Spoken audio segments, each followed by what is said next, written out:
Hi everyone, I'm Carmen. I'm a mechanical engineering major with a minor in business and engineering management at Cornell University. My research might sound simple at first, teaching a robot to pick apples, but the moment you actually try to do it, you realize it's not so simple at all. Apples aren't perfect little orbs, and trees, they definitely don't follow neat engineering assumptions, and that's what makes this work interesting. Picture an apple. You could probably imagine something round, red, shiny, hanging straight from a branch, but real apples, they're not like that. Some grow sideways, some are hidden behind leaves, others are lopsided. And yet most robots are trained to pick that perfect imaginary apple. That's the problem. Because when robots meet real fruit in a real orchard, they hesitate.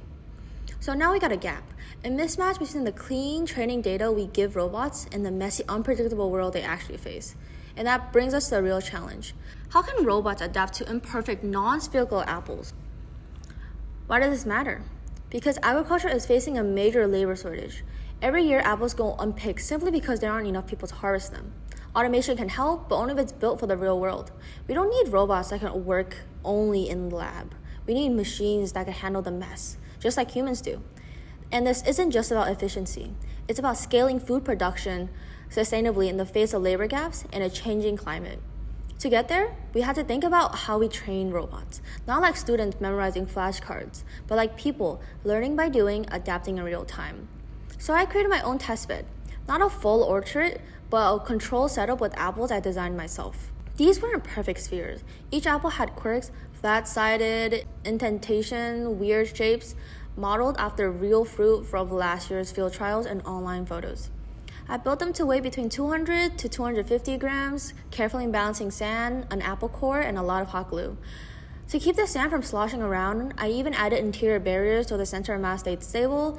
Each apple was primed to work with the robot suction gripper. I also designed adjustable spurs so I could hang apples at different angles just like in an actual orchard.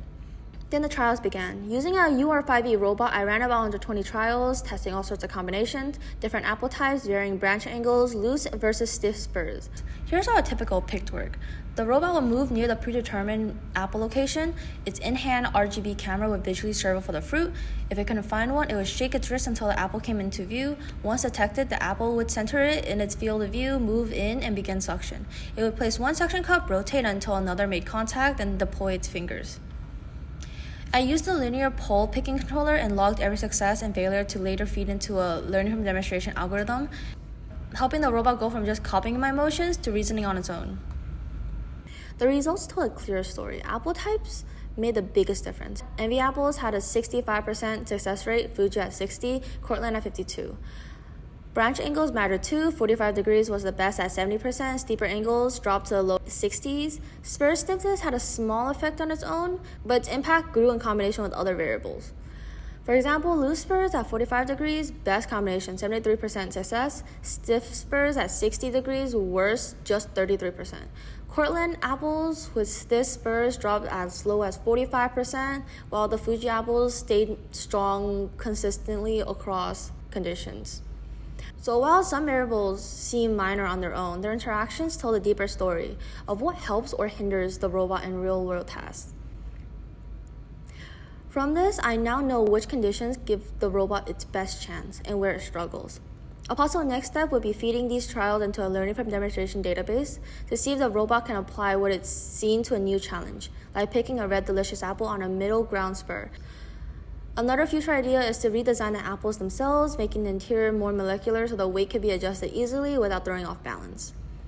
Together, these possibilities aren't just about raising success rates. They're about building a robot that adapts even when the orchard doesn't match the training set. Because at the end of the day, this work isn't just about apples. It's about trust. Automation is coming. If it's built on rigid, unrealistic assumptions, it wouldn't hold up.